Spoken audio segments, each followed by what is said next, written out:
Her husband mocked her for being just a housewife in front of everyone. But then, the restaurant was elegant, lit by warm chandeliers and filled with the low hum of conversation and clinking glasses.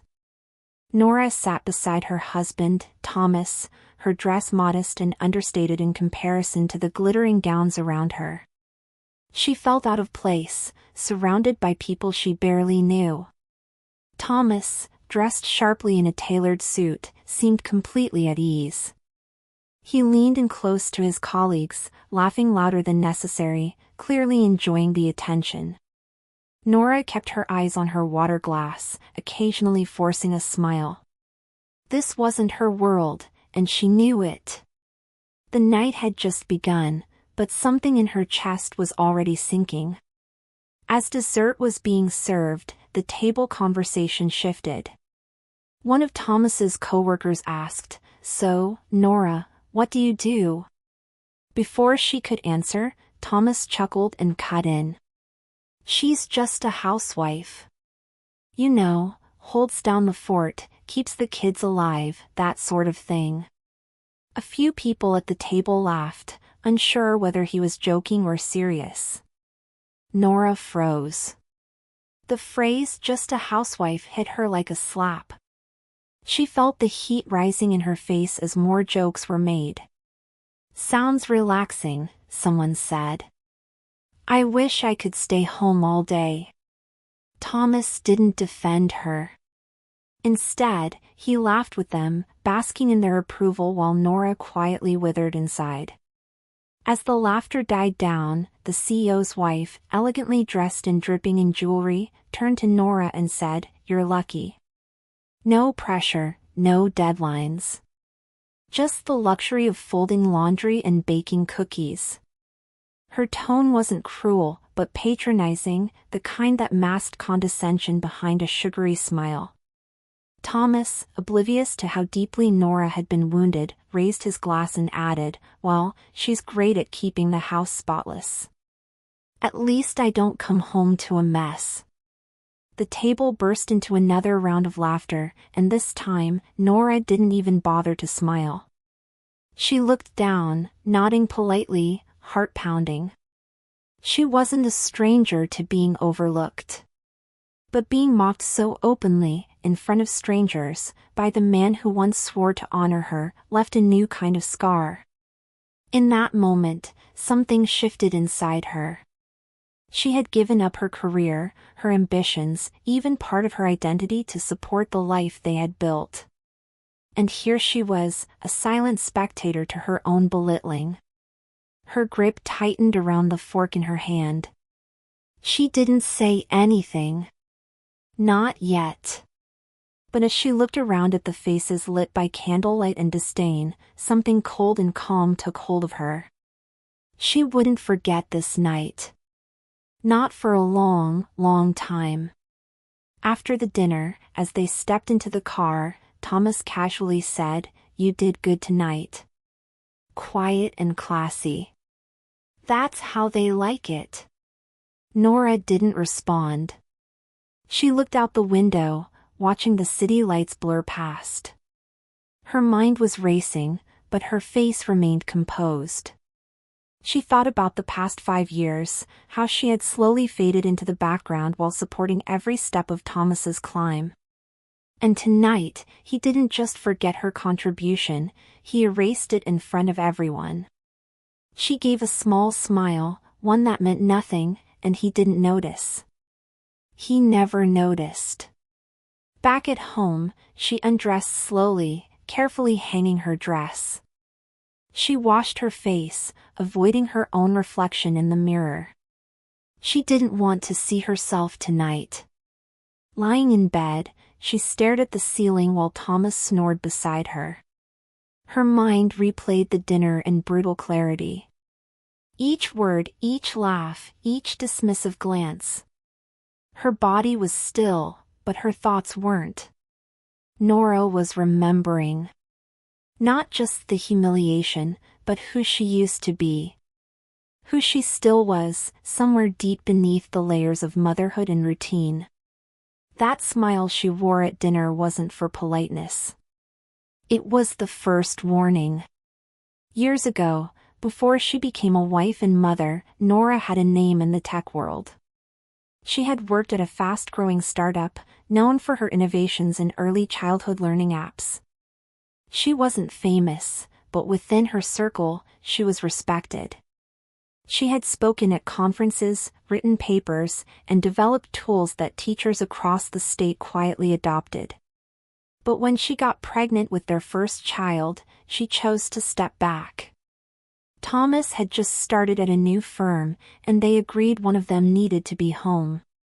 He promised it would only be temporary. That her time would come again.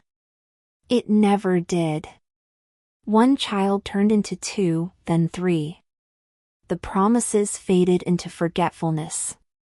Thomas no longer asked about her interests.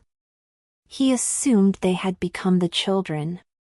Nora, ever patient, supported him, encouraged him when he struggled, took care of everything so he could focus.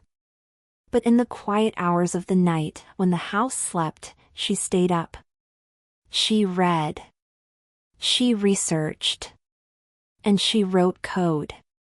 It wasn't much at first. Just notes. Ideas. Sketches of what could be. But over time, those sketches turned into frameworks. Those frameworks became prototypes. And those prototypes, they were the beginning of something. She had made her choice years ago. It wasn't a sacrifice, it was a trade, one she thought would be temporary. But now, sitting alone at the kitchen table with her laptop open and the house silent, she realized she had made a bet on someone who no longer saw her. The light from the screen glowed softly on her face as she typed, reviewing code that was sharper than anything her husband could imagine. Nora had co-founded a platform with an old friend from college. They worked in secret, under pseudonyms, meeting online in stolen hours between nap times and grocery runs. And now, it was gaining traction. She had built a beta version of the product, a virtual learning system that adapted to each child's unique learning style. Investors were starting to notice. A few emails had come in, asking for demos, calls. Her friend, Andrea, wanted to go public soon. But Nora had been hesitant, always afraid it would disrupt the delicate balance of her home life. Now, as she remembered the mocking tone in Thomas's voice at dinner, she felt the hesitation dissolve. Her mind was made up. She would no longer dim herself to preserve his ego. Tomorrow, she would send that email. The one that would change everything. The next morning, the household moved like any other. Nora packed the kids' lunches, fed the dog, and watched as Thomas rushed out the door, tossing a quick love you over his shoulder without looking back. It was always like this. She blended into the rhythm of the house, unnoticed, reliable, like a wall that never cracks. But this time, as the door closed behind him, something shifted. She stood still in the quiet, her breath slow, steady. Today, she wasn't invisible, not to herself. She opened her laptop and reread the email from the angel investor who had reached out. He'd seen their beta version and wanted a call that week. Her fingers hovered over the keyboard, heart racing, not from fear, but from the anticipation of finally being seen for her mind. She hit send. Then, like clockwork, she picked up her youngest from preschool.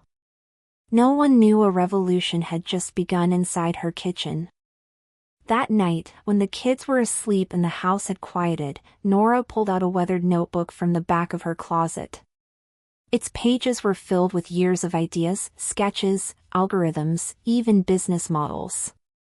It was where she had hidden her thoughts while playing the role of the quiet wife. Each page reminded her she had never truly stopped being herself. She had simply pressed pause on a life no one else seemed to value. She flipped to a recent page marked with a sticky note, Autonomy Learning Path V3. Her co-founder Andrea had been urging her to expand the code and start the trial with selected schools. Nora smiled. It was ready. She just needed to give it permission to exist in the world. In the past, fear had kept her from stepping forward. But now, fueled by every eye roll and every dismissive word at that dinner table, she felt a fire that refused to be smothered again. Long after Thomas went to bed, Nora stayed up, messaging with Andrea about next steps. They'd met in college while both interning at an ed tech company. Life had taken them in different directions, but 5 years ago, Andrea reached out after finding Nora on an old forum. Together, they started rebuilding a dream they had left behind in the chaos of adulthood. At first, it was just for fun. Then it became serious. They had created an interface that used artificial intelligence to adjust learning content for each student, based on how they responded to problems in real time. It had applications for children with learning differences, for gifted students, for underfunded schools. And now, a venture group wanted to invest. Nora whispered these dreams only to her laptop, fearing what would happen if her family knew. But those whispers were getting louder now, too loud to ignore. 3 days later, Thomas came home from work, tossing his briefcase on the couch and announcing that he had been invited to another client dinner. "Bring something elegant," he added. "It's a rooftop venue this time. Clients are bringing their wives." He didn't ask if she wanted to go. He assumed, like always, that she would simply comply. Nora nodded, suppressing a flicker of irritation. She would go. But this time, things would be different. That night, as she tried on dresses, she chose one she hadn't worn in years, simple but bold, with clean lines and color that brought out her eyes. In the mirror, she barely recognized herself. Not because she looked different, but because she felt powerful. She rehearsed, silently, what she would say if someone asked her what she did. She wasn't going to let herself disappear again. Not this time. The night of the rooftop event, city lights sparkled in the background like a second sky. The venue buzzed with the chatter of executives and their partners. Nora walked alongside Thomas, poised and silent, absorbing every interaction.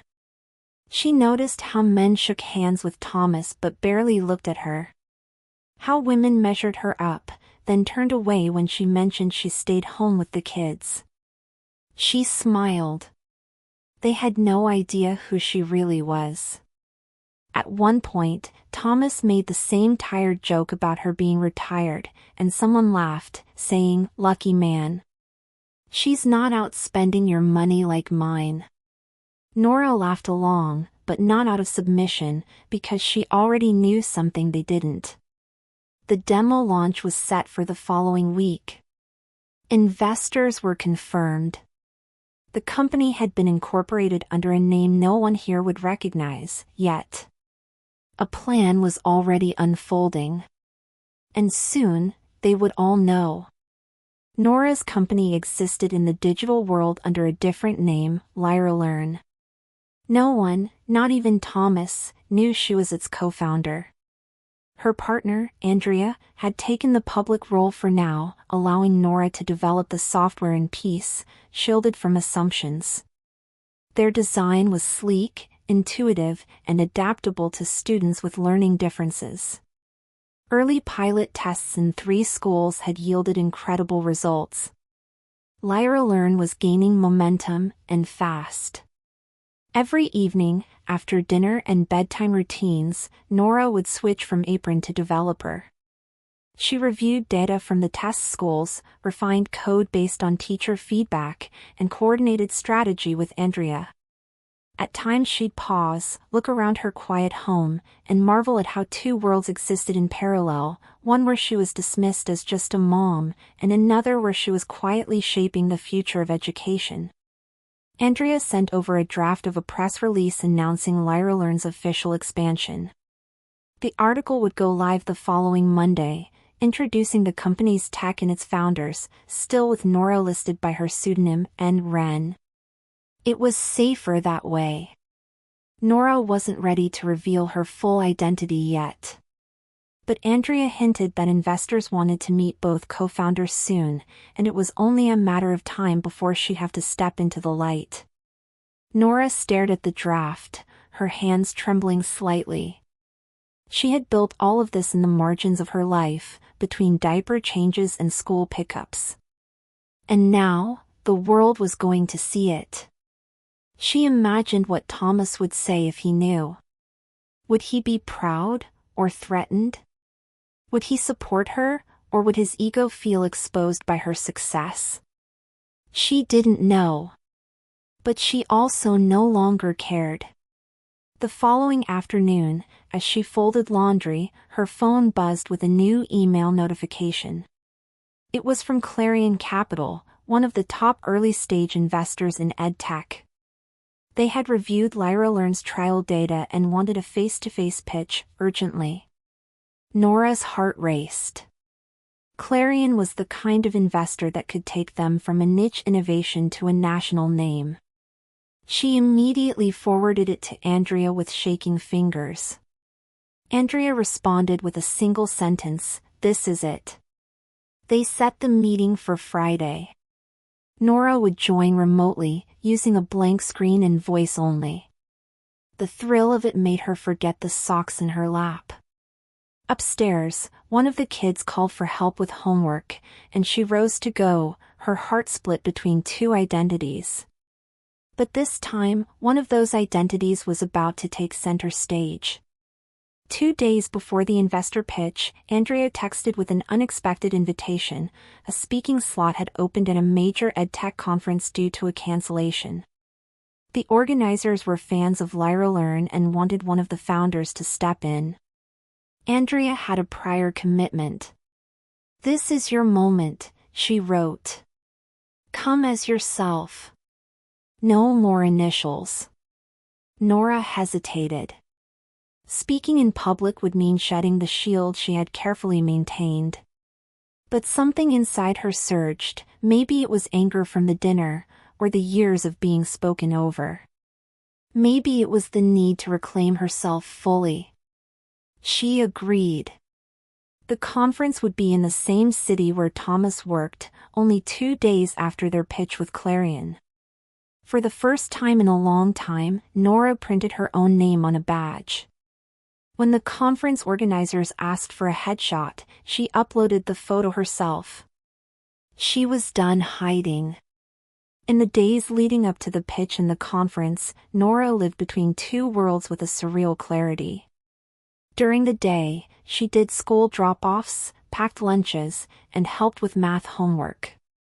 At night, she reviewed pitch decks, rehearsed her talk, and coordinated with Andrea. The contrast was striking. On one side, a quiet mother overlooked in her own home. On the other, a tech leader sought after by major investors. Thomas remained blissfully unaware. He complained one evening about a female coworker being promoted too fast, muttering something about diversity optics. Nora listened quietly, wondering how he'd react if he knew his wife was days away from launching $1 million company. He would never suspect it, because in his mind, she was still the background to his spotlight. And yet, their worlds were about to collide. On Thursday morning, as Thomas gulped down his coffee, he mentioned that his firm had received tickets to a tech conference that weekend. "Big names in education tech will be there," he said, not noticing Nora pause while buttering toast. "They want us to show support. My boss is speaking at one of the panels. You should come. Bring something professional this time." He didn't wait for her response, he just assumed she would say yes. Nora wiped her hands with a napkin and nodded silently. Inside, her mind was spinning. Of all the conferences in the country, it had to be the same one. She had planned to go alone, quietly, anonymously. But this changed everything. She wouldn't back down now. Sure, she said softly. I'd love to go. Thomas smiled without looking at her. Great. You'll get to see how real business works. The day of the conference arrived with a crisp autumn chill. Nora wore a dark blue dress, elegant but sharp, paired with heels she hadn't touched in years. As they walked into the venue, Thomas barely glanced at her. His mind was elsewhere, on deals, on clients, on appearances. The convention center buzzed with executives, panels, media crews. Nora scanned the crowd. Somewhere in here, her story was waiting to unfold. They entered the main auditorium. A massive screen displayed the list of upcoming speakers. Her name, Nora Wren, co-founder and CEO, Lyra Learn, stood clearly in the center of the lineup. Thomas hadn't noticed yet. He chatted with a colleague, boasting about his recent pitch to investors. Nora excused herself quietly and made her way backstage. The crew greeted her like a known face. For the first time, she wasn't here as someone's wife. As the lights dimmed and her name was announced, Thomas sat near the front row, casually checking his phone. When he looked up and saw Nora walking onto the stage, he blinked once, then again. For a few seconds, he didn't move. Confused whispers rose around him. "Isn't that your wife?" someone murmured. Thomas froze as the spotlight settled on her and applause echoed through the hall. Nora stood tall behind the podium. Her voice, clear and confident, began explaining the mission of Lyra Learn, its AI algorithms, the measurable improvements in student engagement, the pilot school's success. Screens showed real-time data and testimonials. Her presentation was poised, elegant, undeniable. And every word crushed the false image Thomas had built of her. His wife wasn't just a housewife. She was a leader, a visionary, and the room knew it. Nora finished her presentation to a standing ovation. As she stepped off stage, investors and educators swarmed toward her, eager to connect. Among them stood Thomas, stunned, silent, pale. His boss approached him, incredulous. "That's your wife? Why haven't you ever mentioned she runs Lyra Learn? We've been watching that platform for months." Thomas struggled to respond, his mouth opening but no words forming. Meanwhile, Nora was surrounded by interest and admiration. She turned briefly toward Thomas, their eyes meeting for just a moment. She gave him a soft, measured smile. It wasn't triumphant, it was detached, like someone acknowledging a stranger in passing. She turned back to the investors and continued the conversation. For once, Thomas was no longer the most important person in the room. Later that afternoon, Nora was invited back on stage for a Q&A and live demonstration.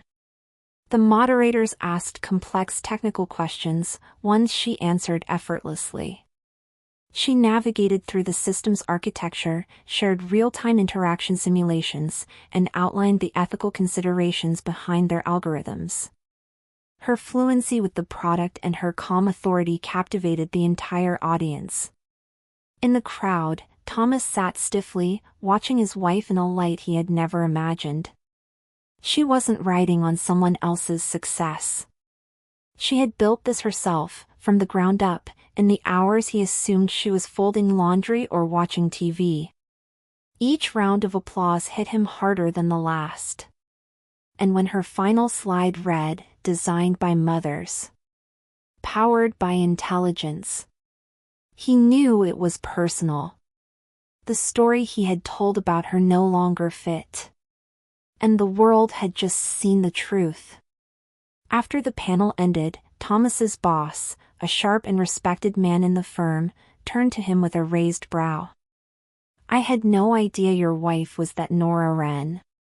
You do realize Lyra Learn is being scouted by 3 of our clients, right? The tone wasn't congratulatory, it was critical. Thomas stammered. I didn't know she was doing anything that serious. His boss narrowed his eyes. You didn't know? Or you never asked? The question stung more than Thomas could admit. Around them, colleagues whispered, casting occasional glances his way. They weren't admiring. They were puzzled, some even disdainful. Thomas had spent years boasting about minor achievements while completely unaware that his own wife was building something revolutionary. The air around him had shifted. His credibility was cracking, not from failure, but from ignorance. That evening, on the drive home, the silence in the car was suffocating. Thomas finally spoke. Why didn't you tell me? His voice was low, almost accusatory. Nora stared out the window. Would you have listened? The question hung in the air, heavier than any answer. He opened his mouth, then closed it again. She continued, You never asked what I wanted, what I was working on. You never looked. Thomas tried to protest, but every defense felt hollow. He thought back to every evening he brushed past her in the kitchen, every time he dismissed her thoughts as minor or irrelevant. He hadn't just ignored her ambitions, he had erased them. The realization crept in like a slow, cold wind. He hadn't married a housewife. He had married a visionary, and belittled her for years without ever realizing it. 2 days later, Nora received the email she hadn't dared to imagine. Clarion Capital was ready to invest, offering a multi-million-dollar seed round in exchange for a stake in Lyra Learn. They also requested an in-person meeting with both co-founders to finalize terms. Andrea was ecstatic. We did it, Nora. This is the beginning. Nora sat in her home office, the offer glowing on her screen. Her hands trembled, not with fear, but with certainty. Thomas walked into the room and saw the screen. He read the subject line, his eyes widening. Is this real? Nora didn't answer. She simply nodded. You're going to take it, right? He asked, cautiously. She turned to him. Of course I am. For the first time, her voice carried no softness. No room for approval or discussion. It was not a decision. It was a declaration. Later that night, they sat at the kitchen table in silence. Thomas stirred his coffee without drinking it. I want to support you, he finally said. I want to understand all this now. Nora met his gaze, calm but distant. You want to understand now that other people respect me. But I needed you to see me when no one else did. His face fell. I didn't know, he muttered. I really didn't. Nora stood and placed her mug in the sink. You didn't want to know, she said quietly. It was easier to believe I was small. That way, you didn't have to feel insecure. Her words weren't angry, they were factual. And Thomas knew they were true. She turned to leave, but paused at the door. You're not part of this story anymore, Thomas. I wrote it without you. And I'll keep writing it, with or without your applause. That weekend, Thomas found himself walking alone through the park near their neighborhood. The trees swayed gently in the breeze, but his thoughts were anything but peaceful. For years, he had seen Nora as support, never as a partner. He had told himself he was the one building their future while she handled the home. Now, he saw the truth. She had built a future of her own, stronger, smarter, and more impactful than anything he had done. He sat on a bench, watching families pass by. A young couple walked by, the man holding the woman's hand gently, listening closely as she spoke. Thomas turned away, ashamed. He remembered every time Nora had tried to share an idea, and he had nodded absently, already thinking of something else. She had given him years of patience, and he had met it with indifference. He wanted to fix it. But deep down, he knew that part of her was already gone. On Monday morning, Nora stood at the window, watching the sunrise bathe the kitchen in amber light. The house was still, the children asleep, Thomas gone to work. She had spent the weekend in thought, reviewing contracts, outlining expansion plans, finalizing her schedule. The decision was made. Lyra Learn's headquarters would be based out of a shared innovation space in Chicago. She and the kids would move by the end of the month. Later that day, she sat across from Thomas in the living room. "I'm relocating with the kids," she said plainly. "Chicago. We'll be closer to Andrea and the team." He stared at her, stunned. "What about me?" he asked. She looked at him for a long moment. "You can visit. But this next chapter, it's not about making room for someone who never made room for me." Her voice was calm, resolute. She had no need to argue. The following week at work, Thomas's demeanor changed. Once known for his confidence, he now moved through the office subdued. The news of Nora's success had spread fast. His boss spoke to him less. Colleagues whispered behind his back. The man who once strutted through meetings now watched others receive the praise he once chased. The perception had shifted, and perception was everything in his world. Clients now spoke about Lyra Learn in excited tones, unaware that the company's CEO had once been dismissed at this very table. During one meeting, a partner casually asked, "Didn't your wife have some connection to that platform?" Thomas only nodded. "She's running the whole thing," he muttered. The partner raised a brow, surprised. "Well, she's impressive. Congratulations to her." Thomas forced a smile, swallowing the bitter taste of regret. A week before the move, Nora packed boxes in the living room while the children played upstairs. Thomas arrived home early. "I want to talk," he said, his voice hesitant. She turned, setting down a stack of books. "I know I've failed you," he began. "I didn't see you. I didn't ask. I let my pride become more important than your presence. I'm sorry." Nora listened, her face unreadable. She nodded once. "Thank you for saying it. But I'm not staying for an apology. I'm leaving because I have to live the life I paused for too long." She handed him a manila envelope. Inside were the divorce papers. "I want peace, not punishment.